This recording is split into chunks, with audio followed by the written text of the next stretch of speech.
और बड़ी खबर इस बीच बिहार में वोटर अधिकार यात्रा के दौरान बॉर्डर पर अलर्ट घोषित किया गया है। वोटर अधिकार यात्रा को लेकर चौकसी बढ़ा दी गई है। 24 घंटे पेट्रोलिंग की जा रही है। और बड़ी खबर इस बीच बिहार में आज नीतीश कैबिनेट की अहम मीटिंग होने वाली है। कैबिनेट की इस मीटिंग में बड़े फैसलों की उम्मीद की जा रही है। और चलिए अब खबर अजमेर के विजयनगर से, जहां बहादुरपुरा गांव में एक युवक को न्याय की मांग को लेकर पानी की टंकी पर चढ़ गया। ओम प्रकाश गुर्जर के रूप में इस युवक की पहचान हुई। जानकारी मिलते ही पुलिस और प्रशासनिक अधिकारी मौके पर पहुंचे। युवक को समझाने का प्रयास किया गया। अग्निशमन विभाग और एसडीआरएफ की टीम भी मौके पर पहुंची। पुलिस प्रशासन ने उसे समझाया और करीब 8 घंटे के बाद युवक टंकी से नीचे उतरा। दरअसल 14 महीने पहले उसके भाई दिलखुश गुर्जर की हत्या हुई थी। इस मामले में न्याय के लिए वो लगातार प्रशासन के चक्कर काट रहा है। कई बार ज्ञापन देने के बाद भी अधिकारियों ने उसे सिर्फ आश्वासन दिया, जिससे आक्रोशित होकर ओम प्रकाश ने ये कदम उठाया। मुगलसराय में गर्लफ्रेंड के धोखे से टनका प्रेमी का माथा। शोले स्टाइल में टावर पर चढ़ गया और जमकर हाई वोल्टेज ड्रामा किया।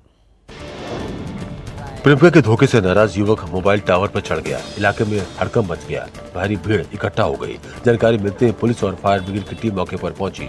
5 घंटे के हाई वोल्टेज ड्रामे के बाद प्रेमी टावर से नीचे उतरा। बताया जा रहा है वाराणसी के रहने वाले युवक का चंदौली निवासी प्रेमिका से 4 साल से प्रेम प्रसंग चल रहा है।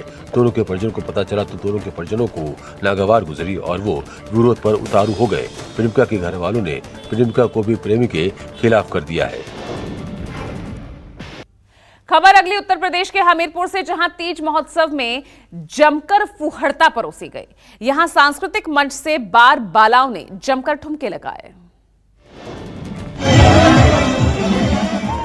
फिल्मी गानों पर ये ठुमके ना तो किसी क्लब के हैं और ना ही किसी शादी और ब्याह समारोह के, बल्कि बार बाला उस कार्यक्रम में थिरके जिसे सांस्कृतिक कार्यक्रम का नाम दिया गया था। हमीरपुर के सुमेरपुर में तीज महोत्सव में ये फुहड़ता देखने को मिली। यहाँ सांस्कृतिक कार्यक्रम की आड़ में बार बालाओं ने जमकर ठुमके लगाए, वो भी थाना परिसर से महज 100 मीटर की दूरी पर। बता दें यहाँ हर साल तीज मेला कार्यक्रम 3 दिनों तक चलता है, जिसमें सांस्कृतिक कार्यक्रम होते हैं। अलीगढ़ में मुस्लिम महिला के घर में विराजे गणपति। 9 दिनों तक पूरा परिवार करेगा बप्पा की आराधना। मुस्लिम नेत्री रूबी आसिफ खान ने हर साल की तरह इस बार भी गणेश चतुर्थी के मौके पर अपने घर पर गणेश प्रतिमा की स्थापना की है। घर में विधि विधान से गणेश प्रतिमा की स्थापना करने के साथ ही उन्होंने बप्पा की पूजा अर्चना भी शुरू कर दी है। रूबी हर हिंदू त्योहारों को इसी तरह से मनाती है। दिवाली, नवदुर्गा जैसे त्योहारों पर पूजा अर्चना करती हैं। रूबी 2022 से ऐसा करती आ रही हैं और हर साल की तरह इस बार भी वो सांप्रदायिक एकता की मिसाल पेश कर रही हैं। सीतापुर में तालाब में दिखा विशालकाय मगरमच्छ। ग्रामीणों ने जाल बिछाकर पकड़ा। लहरपुर नगर में उस समय हड़कंप मच गया जब तालाब में अचानक एक विशालकाय मगरमच्छ दिखाई दिया। तालाब में मगरमच्छ के देखे जाने की खबर फैलते ही बड़ी संख्या में लोग मौके पर जुट गए। हर कोई इस नजारे को देखने के लिए उत्सुक था। भीड़ देख मगरमच्छ पानी में छुप गया, जिससे लोग सहम गए। स्थिति को देखते हुए मोहल्ले के मछुआरे आगे आए और उन्होंने तालाब में जाल बिछाया और काफी मशक्कत के बाद मगरमच्छ को पकड़ने में सफलता हासिल की। मछुआरों ने मगरमच्छ को बांधकर तालाब से बाहर निकाला। आगे बढ़ रहे हैं तेजस 24 में और खबर महाराष्ट्र के धुले से, जहां वन विभाग ने नाले में गिरे घायल तेंदुए को बचाया। अब तेंदुए का इलाज जारी है। शिरपुर में रेस्क्यू का रोमांच देखने को मिला। निमझरे शिवार के खेत के नाले में 2 तेंदुओं के बीच हुई लड़ाई के बाद वन विभाग की टीम ने घायल तेंदुओं को सुरक्षित बचा लिया है। बचाए गए तेंदुओं को इलाज के लिए लालिंग के वन विभाग उपचार केंद्र में भेज दिया गया है। वन विभाग के उप वन संरक्षक का कहना है कि 2 दिनों तक डॉक्टरों की निगरानी में इलाज चलेगा और अगर तेंदुआ ठीक नहीं हुआ तो उसे इलाज के लिए आगे के जुनार भेजा जाएगा। नैनीताल के रामनगर बड़ी नहर में बहते हुए दिखा लेपर्ड। लोगों ने मोबाइल में कैद किया। वन विभाग ने सर्च ऑपरेशन चलाया। वीडियो में साफ दिखाई दे रहा है कि गुलदार पानी के तेज बहाव में संघर्ष करता हुआ नहर में बह रहा है।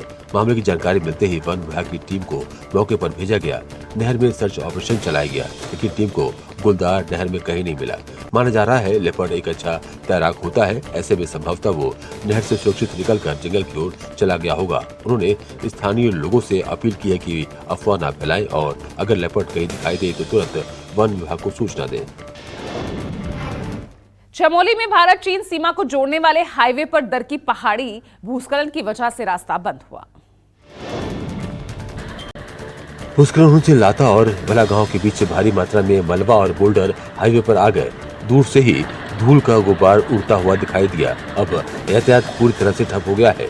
20 गांव का संपर्क कट गया है। हालात यह कि सेना और आईटीबीपी की आवाजाही भी प्रभावित हो रही है। प्रशासन ने तत्काल जेसीबी को हाईवे खोलने में लगा दिया है।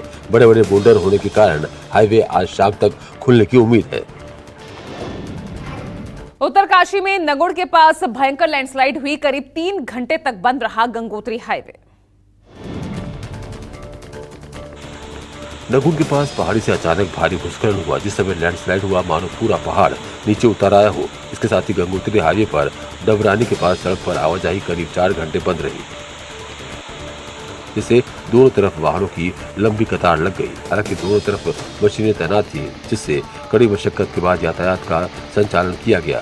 पहाड़ी से लगातार बोल्डर आ रहे हैं, जो प्रशासन के लिए लगातार मुसीबत बना हुआ है।